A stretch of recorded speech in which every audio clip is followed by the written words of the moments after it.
కోల్కతా అత్యాచార బాధితురాలి కేసులో విచారణ కాస్త స్పీడప్ అయింది. ఓవైపు బాధితురాలి పేరెంట్స్ న్యాయం జరగడానికి ఇంకెంత సమయం పడుతుందని ప్రశ్నిస్తున్నారు.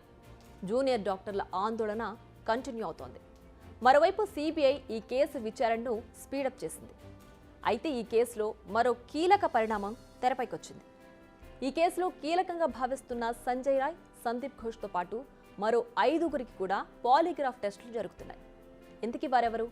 వారికి ఈ కేసుకు సంబంధం ఏంటి? సంజయ్ రాయ్ కుటుంబ సభ్యుల రియాక్షన్ ఏంటి? ప్రధాన నిందితుడు సంజయ్ రాయ్కి ఆర్జికర్ హాస్పిటల్ మాజీ ప్రిన్సిపల్ సందీప్ ఘోష్కు పాలిగ్రాఫ్ టెస్టులు నిర్వహించింది సిబిఐ. బట్ మరో 5గురికి కూడా టెస్టులు నిర్వహించేందుకు కోర్టు ఓకే చెప్పింది. ఈ 5గురు ఎవరంటే 4 జూనియర్ డాక్టర్లు. సంజయ్ రాయ్ లాంటి మరో సివిక్ వాలంటీర్. సిబిఐ వీరిపై ఎందుకు ఫోకస్ చేసింది? వారిని విచారించి సమాచారాన్ని సేకరించకుండా టెస్టు చేయాల్సిన అవసరం ఏమొచ్చింది అనేది ఇప్పుడు తేలాల్సింది. ఇప్పటి వరకు ఉన్న సమాచారం ప్రకారం తలా తోకా లేకుండా మాట్లాడుతున్న వారిలో సంజయ్, సందీప్ మాత్రమే కాకుండా ఈ 4 జూనియర్ డాక్టర్లు, సివిక్ వాలంటీర్ కూడా ఉన్నారు. ఈ 5గురు ఇచ్చిన స్టేట్మెంట్స్ అస్సలు సరిపోవడం లేదు.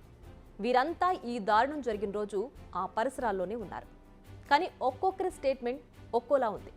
దీంతో వీరేదో దాస్తున్నారన్న అనుమానం సిబిఐ అధికారులకు వచ్చింది.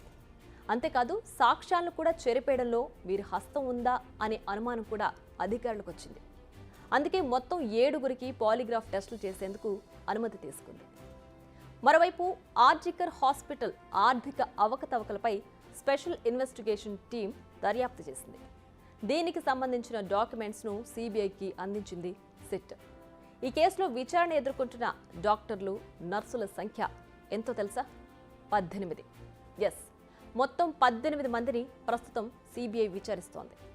అయితే వీరందరిపై సోషల్ మీడియాలో తప్పుడు ప్రచారం జరుగుతోంది.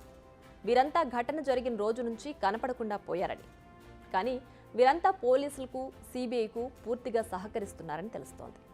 అంతేకాదు ఆర్జికర్ హాస్పిటల్ అవుట్పోస్ట్లో ఉన్న పోలీసులను కూడా ఇప్పటికే సిబిఐ ప్రశ్నించింది. ఈ కేసులో మరో ఇంట్రెస్టింగ్ డెవలప్మెంట్ జరిగింది. నిజానికి ఇది డెవలప్మెంట్ అనే కంటే ట్విస్ట్ అని చెప్పాలి. ఇప్పటి వరకు ఈ దారుణం చేసింది నేనే, కావాలంటే ఉరి తీసుకోండి అంటూ ప్రకటించిన సంజయ్ రాయ్ కోర్టులో జడ్జి ముందు ఏడ్చేశాడు. తాను అమాయకుడని, తనకే పాపం తెలియదని అంటున్నాడు. అంతేకాదు తనను అన్యాయంగా ఈ కేసులో ఇరికిస్తున్నారని అంటున్నాడు. నిజానికి సంజయ్లో ఇంత మార్పు చూసి అంత షాక్ అయ్యారు.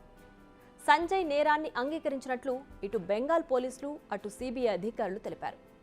ఇక కోల్కతా అత్యాచారంపై నిందితుడు సంజయ్ రాయ్ సిస్టర్ స్పందించింది. గడిచిన 17 ఏళ్లలో అసలు సంజయ్తో తనకు సంబంధాలు లేవని చెప్తోంది. ఇష్టం లేని పెళ్లి చేసుకున్నందుకు తనతో ఎవరు మాట్లాడరని అంటోంది. బట్ సంజయ్ చిన్నప్పుడు అందరి పిల్లల్లానే ఉండేవాడని, పెద్దయ్యాక సివిక్ వాలంటీర్గా చేరాడని చెప్తోంది. అక్కడ కూడా ఎలాంటి గొడవలు పెట్టుకున్నట్లు తెలియదని అంటోంది. అయితే ఈ దారుణానికి పాల్పడింది సంజయే అనే విషయం ఇంకా తేలలేదు. కానీ ఒకవేళ చేసింది మాత్రం తనే అయితే తనకు ఎలాంటి శిక్ష విధించినా తప్పు లేదని చెప్తోంది ఆమె. ఎవరైనా ఓ ఆడపిల్లతో ఇంత దారుణంగా బిహేవ్ చేస్తే శిక్షించడంలో తప్పే లేదంటోంది ఆమె.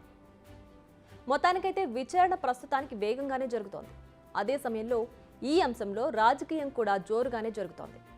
తృణమూల్ నేతలంతా బాల్ను సిబిఐ కోర్టులోకి తోసేస్తున్నారు. చేయాల్సిందంతా సిబిఐనే అని ఆ రాష్ట్ర సీఎం మమతా బెనర్జీ నుంచి గల్లీ లీడర్ వరకు చెప్తున్నారు. ఇప్పుడు సిబిఐపై ప్రెషర్ పెరిగిపోయింది. మరోవైపు జూనియర్ డాక్టర్లు ఆందోళనను విరమించి విధుల్లో చేరాలన్న డిమాండ్లు పెరుగుతున్నాయి. సామాన్య రోగులు ఇబ్బందులు ఎదుర్కొంటున్నారని చెప్తున్నారు. మరి దీనిపై డాక్టర్లు ఎలా స్పందిస్తారనేది చూడాలి. బిగ్ టీవీ అవుట్లుక్ కథనాలు నచ్చితే వెంటనే బిగ్ టీవీ ఛానల్ ను సబ్స్క్రైబ్ చేయండి.